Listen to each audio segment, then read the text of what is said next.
you're talking up the awfulness of this episode so much that people are going to want to hear it, and it's going to be like the lost show, like that Holocaust movie that Jerry Lewis made.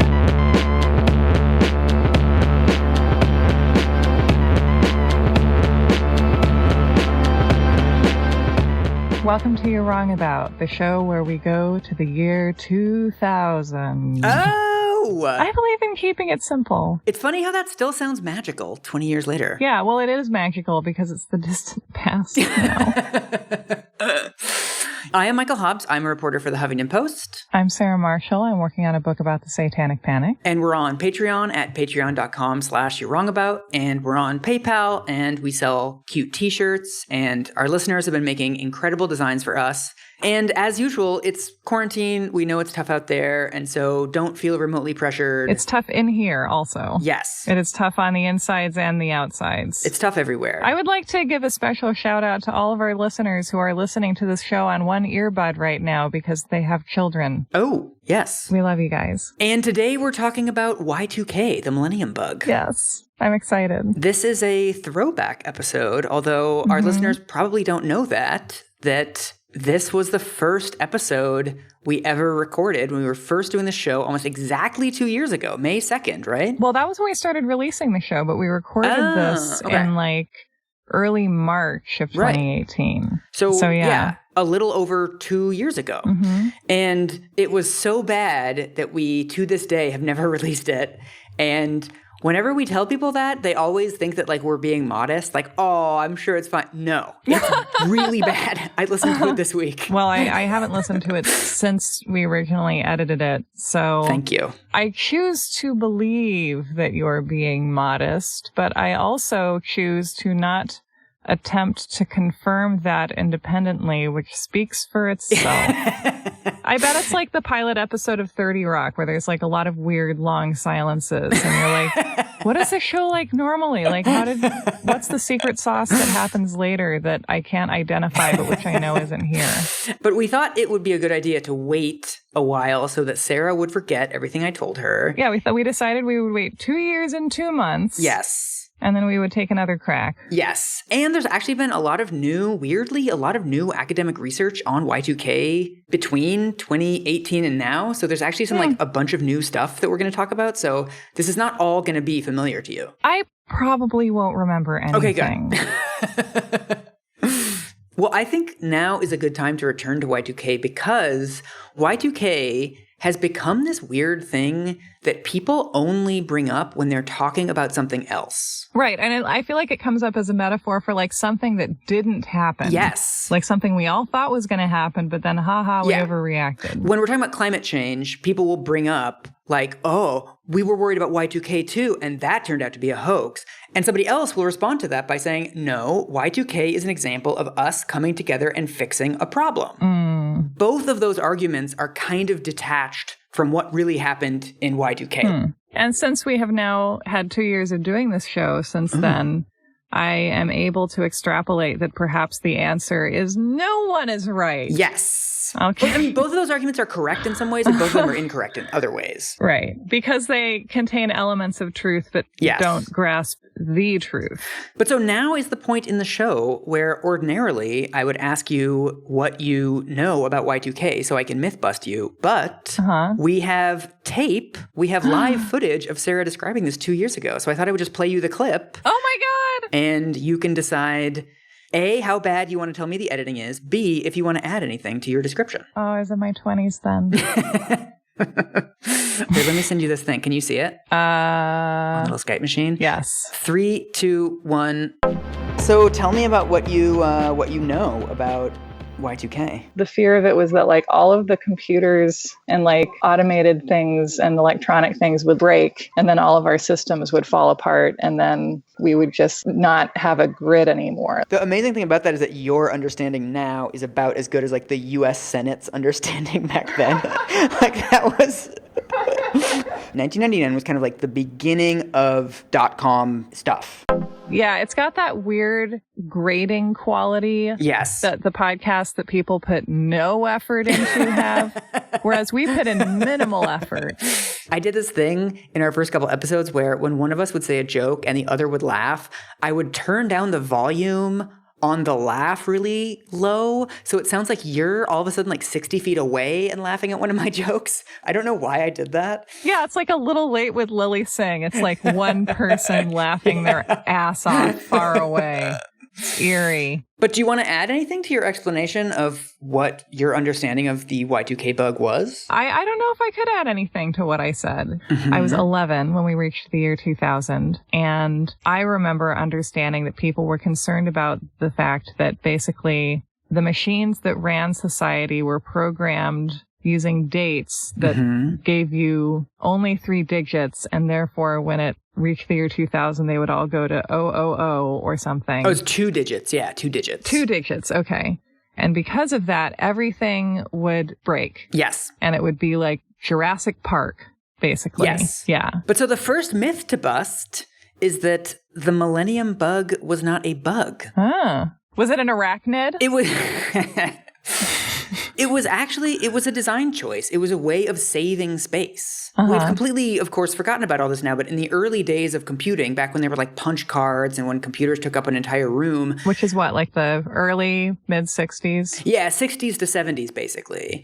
I interviewed a researcher about this, and one of the things he said is that, in these old programming languages, they very easily could have had the date at 8 digits and had all 4 digits of the year in there, but it would have taken up too much space. Right. And if you're trying to put dudes on the moon, you need all the space you can get. Exactly. I mean, one of the things I cannot get over, the original Super Mario Brothers from 1985 is 40 kilobytes. Wow. And this file that you just sent me that I listened to is 681 kilobytes. Yeah. There just was not space for anything extraneous. Wow. So they made the choice that we're only going to do dates in 6 digits. So like year, month, day. Okay. Yeah, so year, month, day. Okay, yeah. And there were people in the 70s writing papers in magazines saying like, this might be bad. Like, let's proceed with caution here, guys. This might not be such a great idea. But then everybody was just like, whatever. It's 30 years away. Right. Everyone, as everyone always does, said, whatever. That's a problem for like our kids or something. Exactly. Which is what every generation says. And they're like, why aren't our kids buying real estate? And it's like, maybe because you made choices that we're dealing with right now. And so it was only in 1993 with the publication of an article called Doomsday 2000 that the country started to get worried about this. That sounds like a movie where Robert Duvall is on a death race across the American Southwest. One of the quotes from it is, "We and our computers are supposed to make life easier. What we have delivered is a catastrophe." Doomsday 2000. So this was the beginning of people starting to get nervous about it. And it wasn't actually that all of the software would crash. It was actually more about the hardware. So the phrase that became really important in the panic about Y2K was embedded systems. So the idea is that all of the infrastructure of modern life has chips within it. Most of these chips have like a little clock inside of them. Like they have very basic, very rudimentary systems inside to just like make the thing work. Like clock radios have little chips in them with like the dates in them. This is a list from one of the articles that came out in 1999 of all of the things that have these embedded systems in them in these ways that are like kind of murky and kind of difficult to sort out. So personal computers, surveillance equipment, lighting systems, entry systems, barcode systems, clock-in machines, vending machines, switchboards, safes and time locks, elevators, faxes, production line equipment, ATM machines, military command control systems, IRS tax computations. Vending machines and military command control systems are two things I would be concerned about. And so the idea was basically that everything from, traffic lights to like MRI machines have these chips embedded in them. And it wasn't clear at the time sort of what it would take to fix it because you don't even really know what the problem is. Like you don't really know like, well, is my clock radio going to stop working or is it just going to think that it's 1900 for the rest of its natural life and who cares? Well, my understanding as an 11-year-old was that the clock radio would think it was 1900 and be like, oh my God, I shouldn't exist. Yes. And then would like burst into flame or something. Like Back to the Future, it would start to disappear. Like, I don't exist yet. Yes. That's what I thought would happen. So this is an excerpt from a really interesting oral history that was published a few years ago. This is a quote from the guy that wrote the Doomsday 2000 article. Ooh. So what he says is, most people didn't seem to understand the depth of the programming we depend on. It's not unusual for a bank to have in excess of 50,000 programs. So when you say we have a 2-digit problem, why don't you just expand it to 4 digits? Okay, fine. Where are they? In which databases? And by the way, which ones are you going to fix first? To fix this one, you have to fix that one. And to fix that one, you have to fix the other one. And to fix the other one, you have to fix the vendor. And so another one of the phrases that went around at the time was this idea of cascading faults. If one of these systems breaks, well, all these other systems are dependent on that one system. So a really interesting example of this by one of these guys in this oral history of a computer researcher at the Co-Intelligence Institute. He talks about how this was in the mid-90s. He was riding an Amtrak train, and the train stopped in the middle of the tracks, and it sat there for 4 hours. And it turned out that the computer system that runs the Amtrak train had to reboot for some reason. And in rebooting, it also shut down the air conditioning system. And in shutting down the air conditioning system, it also shut down the ventilation system. So people are sitting there in the heat in these cars with like bathrooms in them. And it's starting to get smelly and it's starting to get stuffy. And you can't open the windows. Yeah. And people are getting really on edge. And so there was this realization that, like, first of all, Amtrak trains have computers? Right. I know. I would not have guessed that. It's a choo-choo train. That's as far as my thinking goes on the matter. I guess it's not a choo-choo train, though. There's no choo-choo on it. There's a bleep bloop. Yes. So these were the kinds of stories that went around that it's like, guys, computers are everywhere. Computers are in cars now. Computers are in airplanes. And we don't really understand the architecture of these systems. Computers are in hot dogs. You guys didn't know that? Hot dogs are going to stop working. I also think a really important statistic from the time was that only 50% of the population had personal computers. So it was like computers were normal enough that people had them, but they were also new enough that people didn't really understand how they worked. I've been thinking lately about the fact that it's very interesting that millennials have been branded like the first generation online. Millennials are also the last generation with any living memory of what it was like before the internet, had taken over American infrastructure.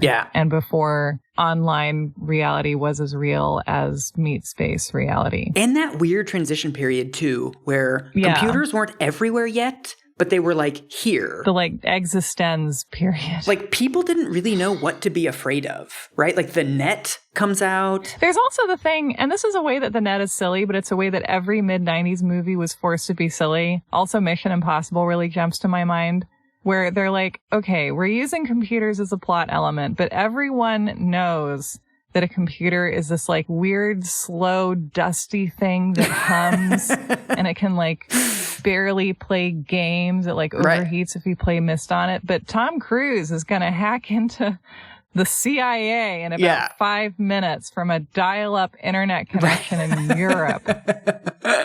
And so Dylan Mulvin, who's one of the only researchers who specializes in Y2K, he's writing a book and I interviewed him. He said what was interesting about it was Y2K had a definite deadline. Like we knew exactly when the Y2K bug was going to happen, but it had indefinite effects.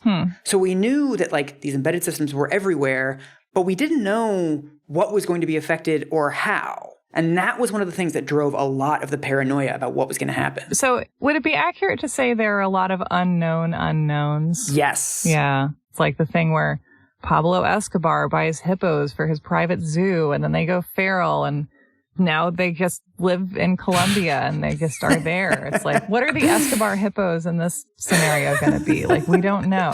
And so it basically became this thing that anything you could imagine wasn't like totally outside the realm of possibility, right? It's like, it might be all of the traffic lights stop working, or it might be all of the traffic lights turned green. What's going to happen to all the audio animatronics at Disney World, for the love of God? And I remember this being an item of significant national concern. Like, I remember people talking about this a lot. Oh, yeah. And for a long time. And so is that like me being in kind of a liberal bubble? Like, is this a bipartisan concern also? I mean, it's actually one of my conclusions about this is that it's like the last example of like all of us coming together and doing something. And then concluding that it wasn't worth it. Exactly. And we shouldn't have bothered.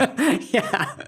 But it didn't really take on a partisan valence, but it was a huge deal. So it was only really in 1996 that people started to get nervous about it. Like, that's when the government efforts ramped up. That's when the corporate efforts ramped up. And between 1996 and 1999, congressional committees held 100 hearings. The GAO issued 160 reports, like guidance to companies and assessments of how the government was doing. The estimates now are that the U.S. government spent $9 billion on fixing it, and the private sector spent around $100 billion. Wow. They put together a task force of CEOs. They passed a law saying that large companies had to be public about what they were doing and had to issue guidance to small companies. Oh, wow. They appointed a Y2K czar. Wow. The Federal Reserve started printing a bunch of extra cash just in case there were bank runs. It was huge. Yeah. It's interesting that this also led to corporate regulation. Like, we took this so seriously that we were like, the federal government is going to tell the private sector what to do. Yeah. And that was acceptable enough to everyone that it actually happened. Yeah. Because, like, I'm not shocked when companies are told to stop poisoning children and they're like, but at what cost? One of the members of parliament in the UK called it the greatest mobilization since World War II. Wow. This was also one of the things that Dylan Mulvin told me is that he figured out that this was one of the first times we got large-scale gig work and large-scale outsourcing. Wow. So millennials have been marked from like the moment that we started preparing for the millennium. Yeah, man. Wow. One of the vulnerabilities in the US tech sector was that we used an old coding language called COBOL, and by some coincidence, a lot of programmers in India also use COBOL or learn COBOL. And so this was one of the first times that big companies were like, well, we've got like millions of lines of code that we need to update. There's all these people in India that know how to do this. So like, let's set up some outsourcing infrastructure. So this was a huge ramp up in outsourcing technical grunt work style labor to developing countries in the tech sector. It was the first time they realized they could do this. This is outsourcing actual skilled work. Yeah. And so by 1999, 51% of Americans were saying they would avoid air travel in the months before and after Y2K. 42% were saying they would stockpile food and water. And 6% of Americans said they were planning to withdraw all of their money from the bank. And this, of course, gave rise to all of this weird prepper community. I don't think it was the first time the preppers had like used something as an excuse, but like gun magazines started doing special Y2K issues. I'm like thinking about preppers a lot these days. Oh, yeah. I'm interested in the relationship between the prepper mentality where you're like just waiting for the penny to drop so that society can crumble and you can like be in your compound with your ammunition and your canned cling peaches, and how that seems to go hand in hand with the sort of conservative mentality where someone's like, stay home, please, just like watch some shows and get some Dominoes, and being like, how dare you? Do you want me to remind you what you said in our show 2 years ago? Because I just listened to it the other day. Yes. You said you get the feeling that some people are sort of looking forward to this, that like people want something bad to happen. Well, and that was what I thought 2 years ago. And I'm like, okay, it's happening. Like, why aren't people just like, I'm going to stay home? Yeah. Like, if you're waiting your whole life for an excuse to not engage with society, then why do you get so sad about it changing slightly? I know. This is what's so, I don't know. I just think this was the first cross-pollination of the internet and conspiracy theories and capitalism. Oh. But I think alongside this prepper community, there's always profiteering. But you think a lot of it is like P.T. Barnum types? Yeah, I mean, this is one of the first times we saw websites pop up, like Alex Jones style, right? Where it's like one half of the website is like, the government is trying to kill you, they're poisoning the water. And then the other half of the website is like, let me sell you supplements that will cure the poison that they're putting in the water. Is this the beginning of supplements as we now know them? Yeah. Or like conservative supplements? And like food kits, like people were selling like gallon, bucket, whatever things of food supplies, basically. So like when like the purge happens on January 1st, we'll be ready. Right. It got so bad, poor Bill Richardson, the governor of New Mexico, had to warn his constituents. He's like, don't stockpile gasoline because gasoline explodes. Like, don't keep jugs of gasoline in your house because you're more likely to die from that than you are from the actual Y2K. Yeah. I was listening to a guy on NPR last night who was like, yeah, obviously we don't want you to inject cleaning supplies. And it's like, just yell at people a little. Just tell them no. Well, I actually think the government, I mean, if you look at the old government warnings, what they all say is don't panic, but kind of panic, right? Yeah. So a lot of the statements that you read in old newspapers, journalists, of course, would call up like the Secretary of Transportation or whatever. And they'd say like, we don't expect any negative impact. We expect everything to be fine, ... And some traffic lights will probably go out. So you should be ready for that. Huh. So it's like, well, if you're telling people not to worry, but you're also telling them that traffic lights might go out, like a bunch of traffic lights going out is A, actually kind of a big deal, and B, a sign that something much bigger is happening. Right. And also, it's like, as an American, you're going to assume that if a traffic light goes out, it'll be the one that you are interfacing with. Exactly. I also think as Americans, the impulse to think that the government doesn't have your best interests at heart is like not crazy. Right. I think you can disagree with the logic of someone's misgivings, but it's unfair to tell them their perspective is meaningless if it's based on the idea of fearing those in power. Right. Well, no, I mean, you're right in that one of the first things to happen is, of course, conspiracy theories. And I'm fascinated by like the structure of conspiracy theories, that it's always the same like 4 arguments, just like phrased in different ways. Like the screenplays. Yes. What are the basic arguments of conspiracy theories? Well, I mean, there's this guy named Mike Adams, but he started something called Y2K Newswire that was like, of course, pretending to be like Y2K News, but was really just like the Panic Digest. Like all he did was reasons that you should be scared. All of these descriptions feel like they're from a very specific and charming moment in history. It's like the Y2K Newswire, Tuesday, 2000. Like, I love it. I know. And so he put out a list of 39 quote unquote unanswered questions about Y2K. And number 18 is, if Y2K is a non-event, why did the federal government spend $50 million on a Y2K command bunker? I realize it's tiresome that I continue to draw these comparisons, but again, it's like the argument that we're seeing and will continue to see of like, if coronavirus is such a big threat, then why haven't more people been dying? And it's like, presumably because we've been making good choices and should continue to make good choices. Exactly. But yeah, it's like the successfulness of any attempt to avert danger will always be used by someone to prove that the danger wasn't really there. Right. Another one that shows up a lot in conspiracy theories is false premises. So see if you can spot the false premises in this. Why are Californians urged to have a 2-week stockpile of supplies for earthquake preparedness, but only a 3-day stockpile for Y2K? Oh, they're saying the government is misleading Californians. Right. That it's like, it's deliberately understating the threat, right? That we're taking earthquakes seriously, but we're not taking Y2K seriously. What people point out when they debunk this is that California doesn't tell people to have a 2-week supply of food for earthquakes. It says they should have a 72-hour supply. So it's like you're literally just making up this thing. Well, yeah, and of course, I'm sure this guy is like, what are you going to do? Ask Jeeves? Are you going to go on Lycos and wait for 49 minutes to go to 4 web pages to try and fact check me? No. This is my favorite one. Why is it socially acceptable to buy fire insurance, car insurance, or life insurance, but not food insurance by having some extra food stored away? Through what mechanism did the Boy Scout motto, "Be prepared," become politically incorrect? Will the Boy Scouts now be called extremists?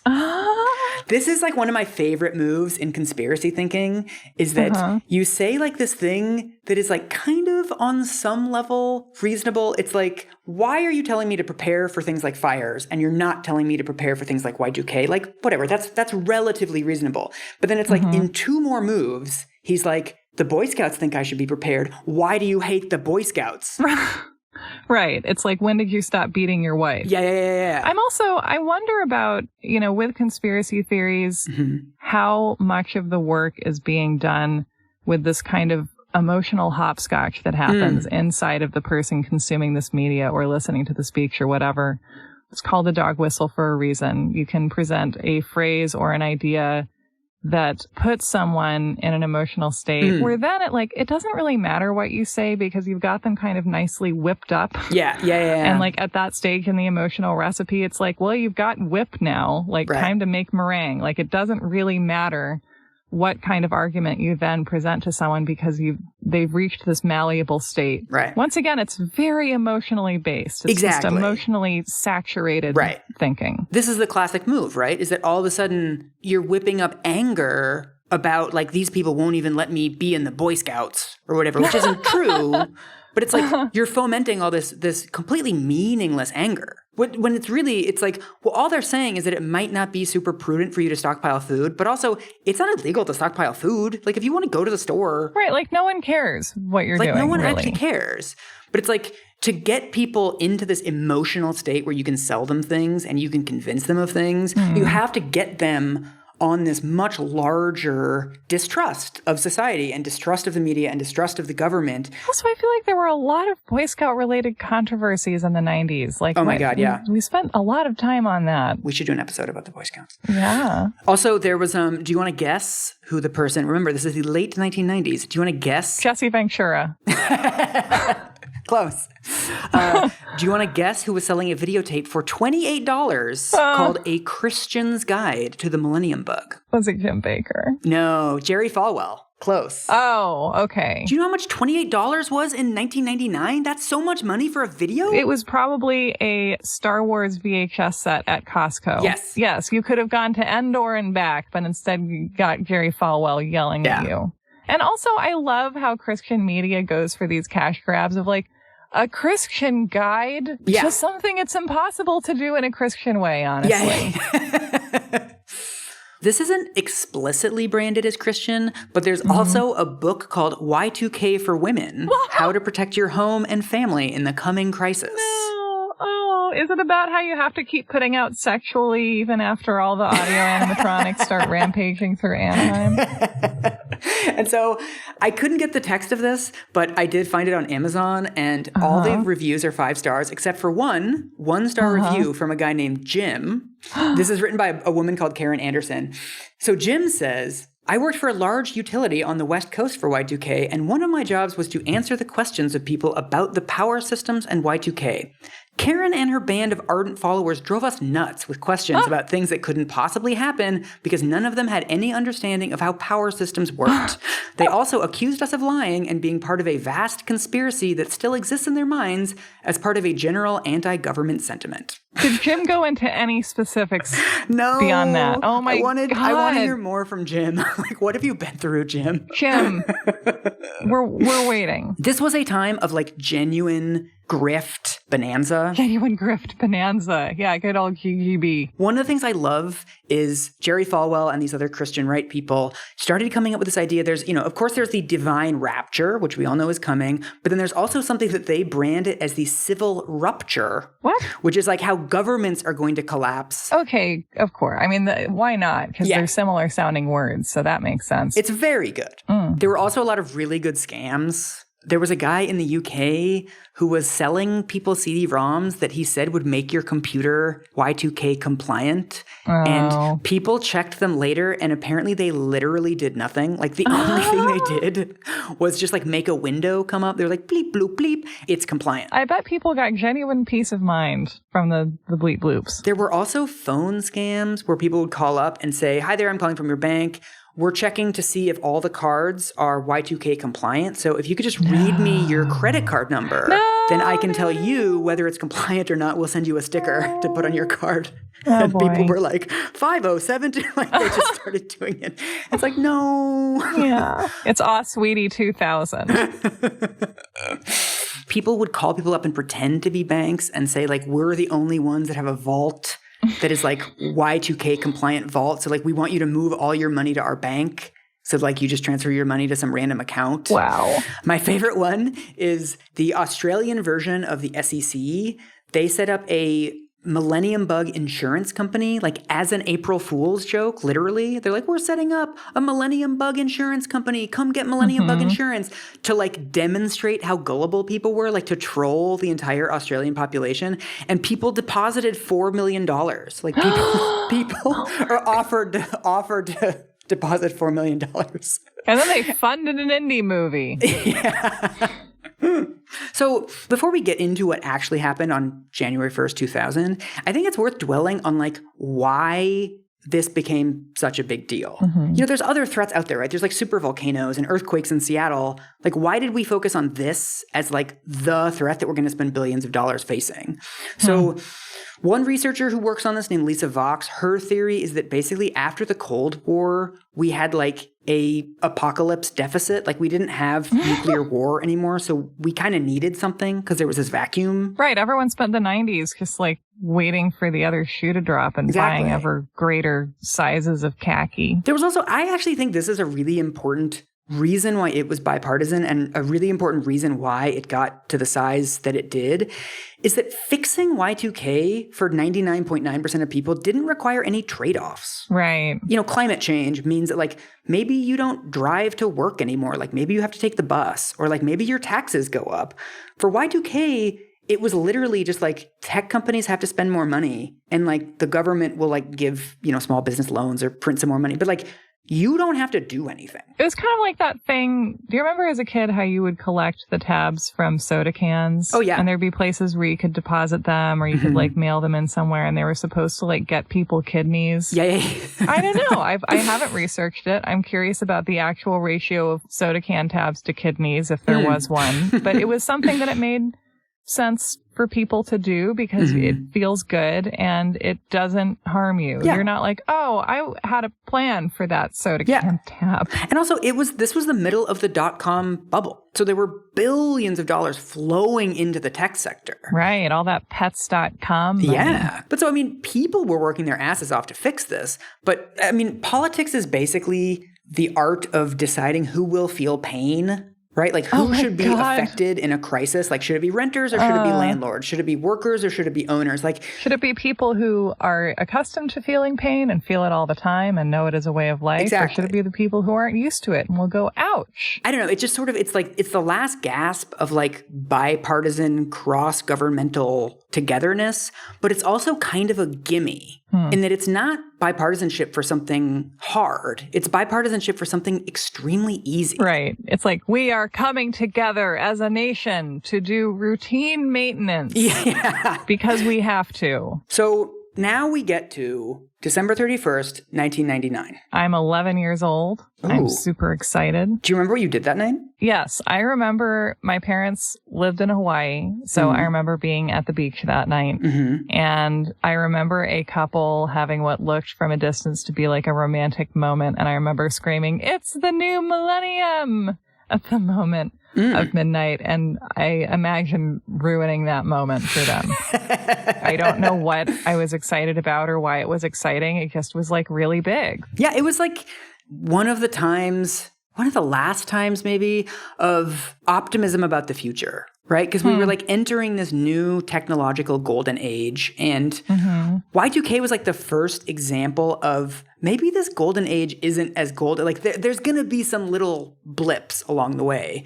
But there was this sense of huge possibility. Oh, yeah. There was this very retro-futuristic feel about it. Yeah. And by retro-futuristic, I mean the kind of look and feel of like Tomorrowland. Yeah. I have an attachment to the kind of nuclear age utopian ideas about technology and what it can do of the 60s, where like the atom was going to take us into this clean, amazing power that was going to allow us to live like the Jetsons. And I feel like the year 2000 felt a little bit like that too, because it was like this idea that we had, I think, that technology would make humanity better. Yeah. Because the absolute candy-colored optimism of the 60s, it feels to me like it's based on that kind of a belief. And now it feels like, the T-Rex has stomped out of the paddock and eaten enough children that I certainly don't feel that way. Well, one thing I think is so striking about these big technological leaps forward is that every single time we tell ourselves that they're going to be uncomplicatedly good. Yeah. And like, it never happens. Like it never happens. Like when TVs first came into homes, they thought that would be this era of mass literacy because you could beam education into people's homes directly and like, oh, kids won't even need school anymore. People will sit at home and watch Shakespeare. And that's why old TV is like incredibly boring because it's like Alcoa Playhouse presents A Man for All Seasons. Okay, so I'm going to send you a clip from the BBC on the night of. Ooh. And they're first starting to see the little blips of problems. I'm excited. That are showing up in other time zones. Here's this. Okay. 35 minutes from now, we'll know what's happening in this country, what's happened over all the rest of the world. Those bugs are going to crawl all over our computers and make the planes fall out of the sky. Are they doing it or not? Well, now let's look at our bug watch map. Here it is. And the big threat really seems to be in Japan. Nothing much has happened in Southeast Asia. But when you get to Japan, the bug seems to have possibly struck in two places, two really rather serious incidents at Ishikawa and Onagawa, both of them nuclear power plants. At Ishikawa, and the radiation monitoring system has failed just outside the actual nuclear reactor itself. That happened at midnight. It hasn't been put right. They don't know whether it's bug-related. At the Onagawa power station, alarms sounded after midnight, but they seem to have put that right. Also in Japan, 38 earthquake seismic sensors seem to have failed since midnight. Again, they can't be sure whether that is bug-related or not. Okay. That was stressful to listen to. Right? Because he's like, a nuclear power plant in Japan is having some problems. Is it related to the Y2K bug? We have no idea. Yeah. But we're just going to keep talking about it real fast. I think it's a useful clip because it shows that, first of all, there were actually like a lot more glitches than we know about. Like this was not a complete nothing burger.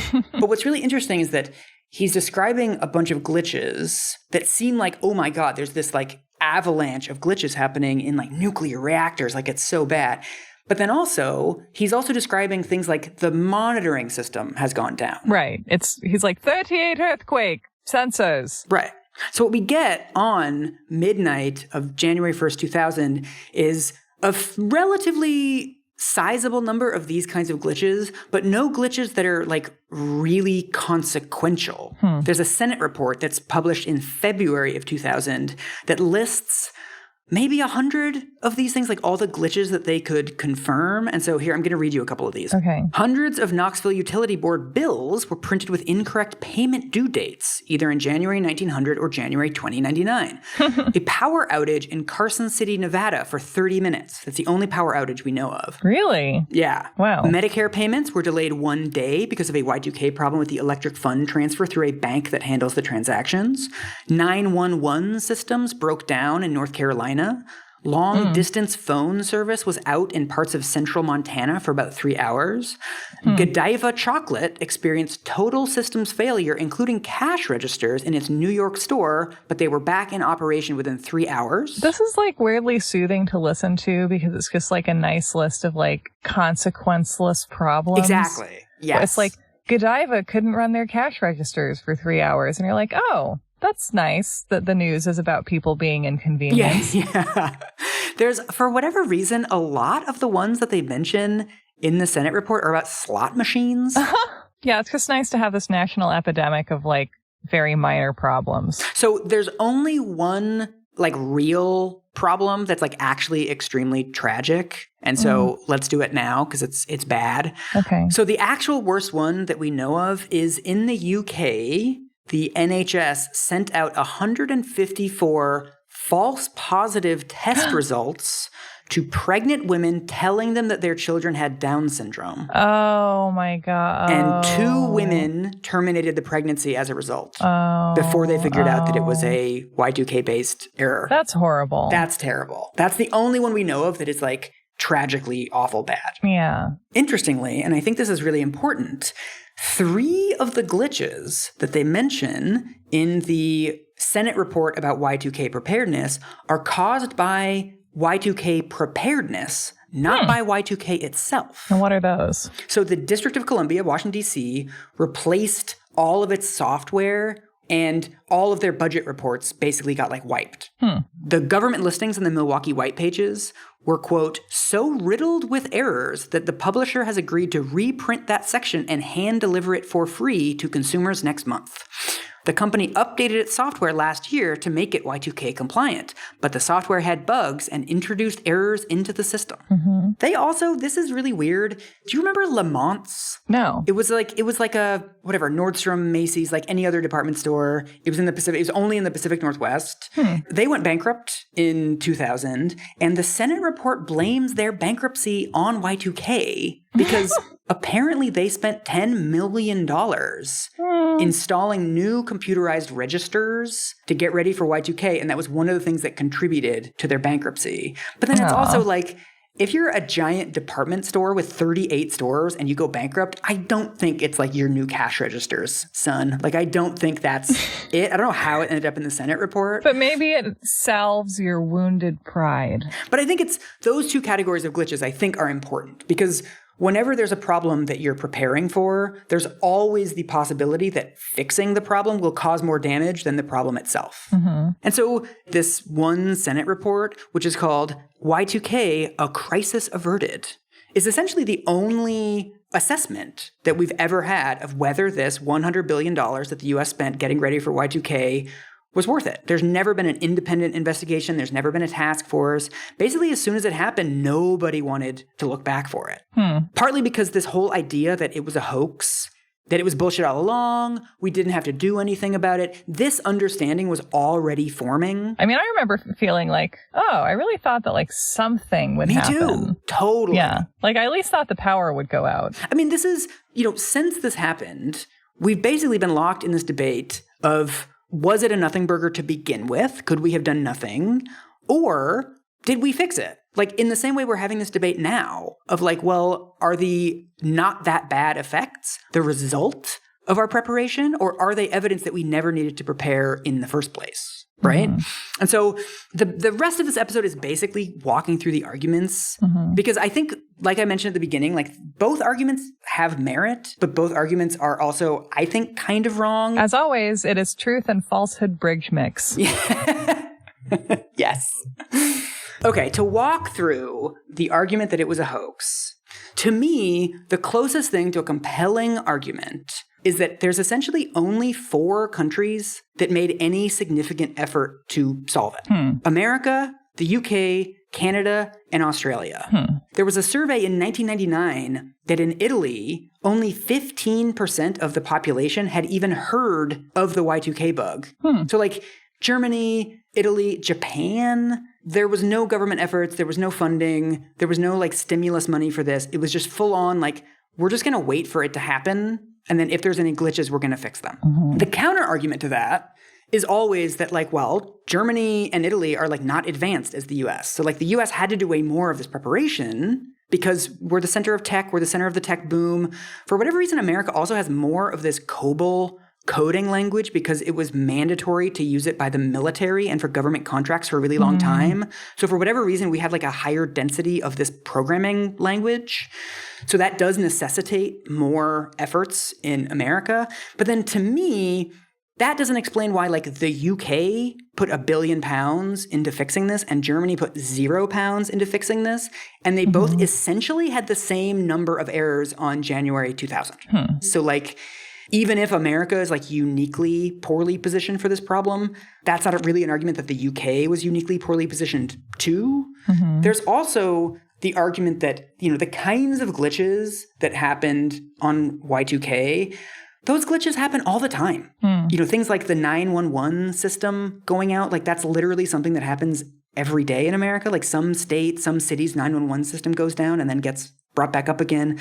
These casinos where the slot machines turned off and turned back on again, they all say, they're like, yeah, this happens like once a month when like Dave trips over the cord. Fucking Dave. My favorite one is that in 2019, relatively recently, a raccoon caused a power outage for 10,000 people in Ohio because it got into one of the circuit breakers and chewed through one of the wires. Was the raccoon okay? It might not have been great for the raccoon, I don't know. Yeah. At any given time, 1% to 2% of the ATMs in the country are out of order. Right. Little things always go wrong in America, and like, were there even more little things at this moment than there are normally, or was it just that we were looking for little things? Right. And I think, the Senate had a reason to spin this as a crisis averted because they spent $9 million on it. no one wants to put out a report afterwards. It's like, we really fucked up here, guys. And like Germany did nothing. Right. This is my theory for why they included the fucking Lamont's bankruptcy in the Y2K glitches, was like, they just wanted any glitches they could find. Yeah. So that's basically like the it was a nothing burger that we could have done nothing about. That's like the argument for it, is basically comparing us to other countries and saying like the kinds of glitches that it caused, like we could have just waited for the glitches to happen and fix them, which is what Germany and other countries did. They were just like, yeah, we're just going to wait.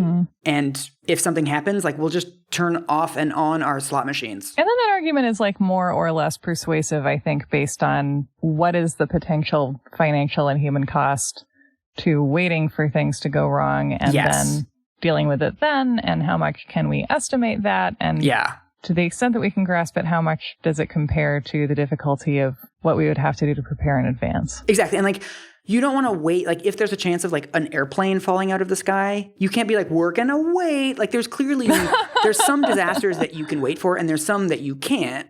But so now we're going to do the argument for, no, it was something that was real, and we came together and solved it. And so I think the first and the biggest argument for this is just like, talk to anyone who worked in IT in the late 1990s, and like, they will tell you, like, we worked our asses off. We worked overtime. The code was janky as fuck. All these systems needed to be modernized anyway. Oh, this is interesting. So is it like everything was kind of like hanging by a thread in a lot of significant ways, but the only way to motivate to update the nation's technological infrastructure was to generate support for this big push around this one specific thing that people could get really worried about? I mean, that makes sense. I feel like the only way to get people to execute routine maintenance work is to scare the shit out of them about what could go wrong. At the time, a lot of companies had sort of sleepwalked into having some technology associated with their business. One of the articles that I read talks about how very few companies, even large companies, had chief information officers at the time. Like someone really high level in the company who's like, I'm in charge of all of our technology.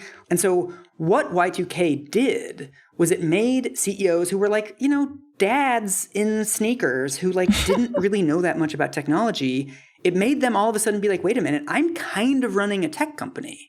Whoever was running Amtrak at the time had to be like, hang on a minute, our trains could shut down at any time because of like weird software shit. So like, I need to take this stuff seriously. Well, I feel like it's great that there can have been a phenomenon that forced people to embrace the complexity of the technology that they were trying to use to generate profit and to, you know, treat that with some respect. And the vulnerabilities that they had too. Yeah. What Y2K really pushed companies to do was to start testing. Banks started doing like financial forecasting into the future. And we're like, okay, well, let's do something from like 1995 to 2005 and see what the computers do. And then the computers are like, no. And then they're like, okay, we have to fix this. We can't be running on this like jalopy ass code anymore. That's such a cute computer voice. That was my computer voice.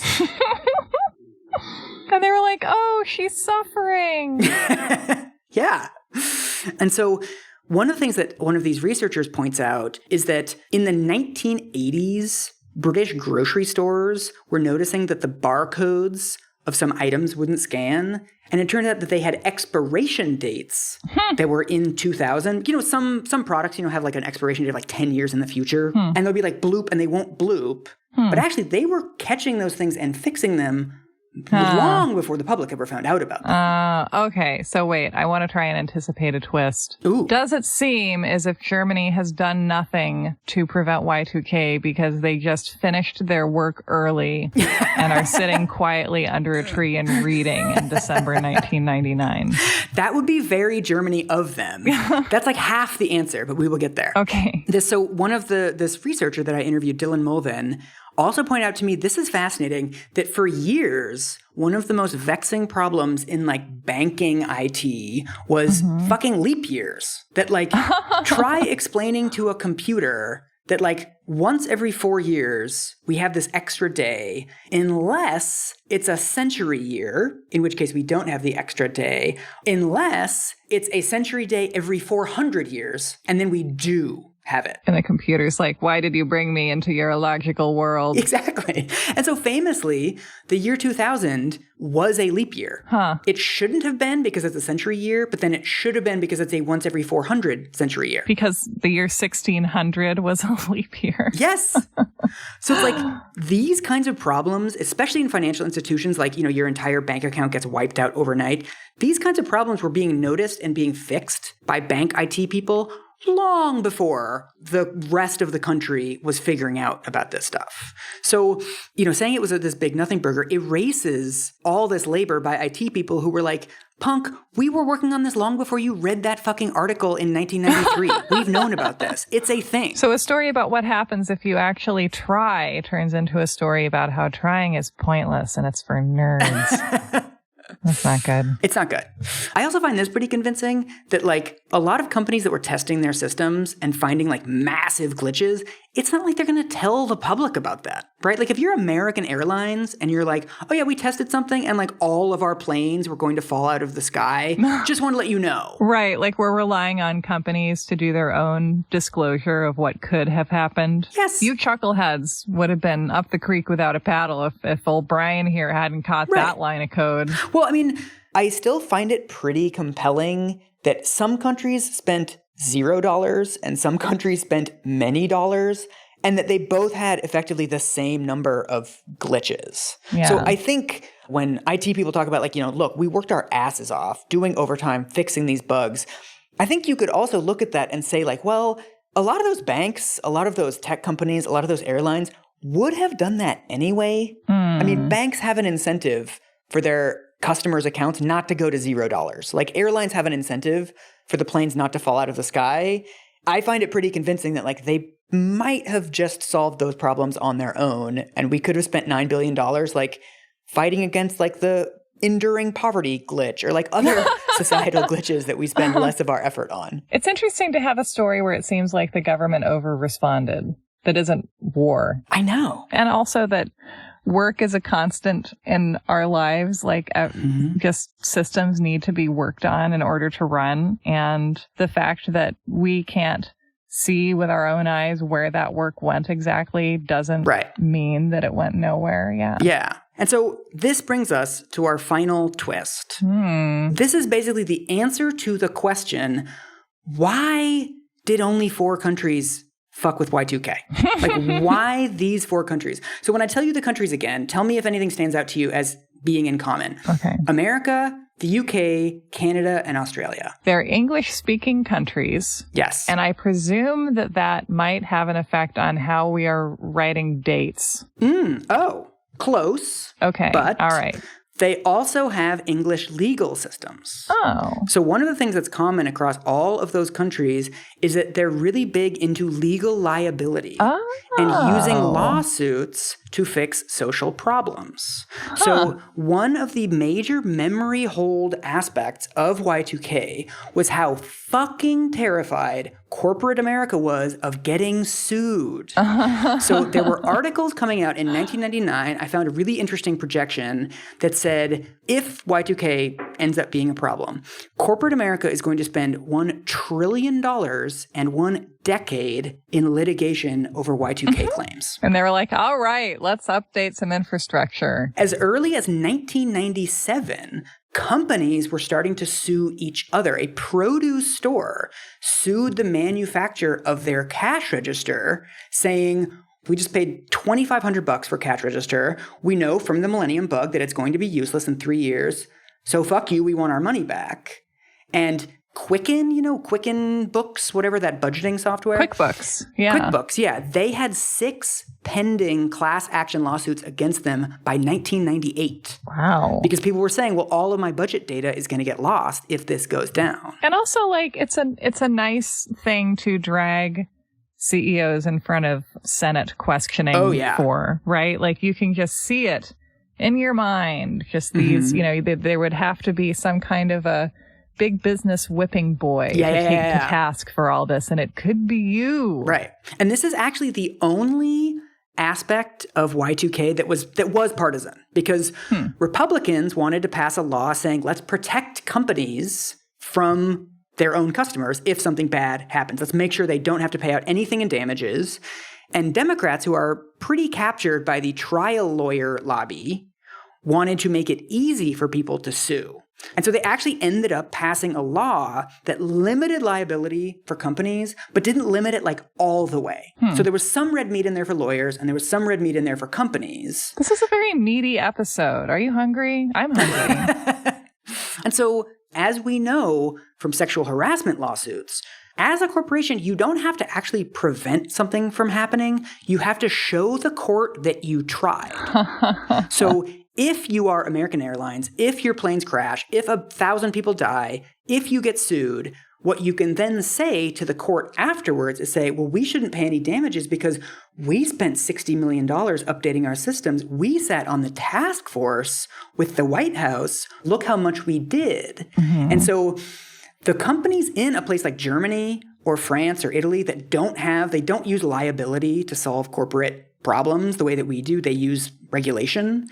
The companies there could have just quietly updated their systems because they didn't have to say anything about it. They didn't have to push off all these lawsuits. Because they weren't in a relationship with their government the way that children are with their parents. So they're like, I'm doing my homework now. Exactly. I mean, this is in the very bones of America. Like Ben Franklin in his autobiography has an anecdote that I love about how when he was running his printing press, he would then deliver, his pamphlets and things by hand. So he knew that people would look at him and go, there goes Ben Franklin pushing his barrow around. Look at that hardworking man. Yes. Doing it all by himself. And it's like, you can't see the workers that are in the shop. That's the point. Yes.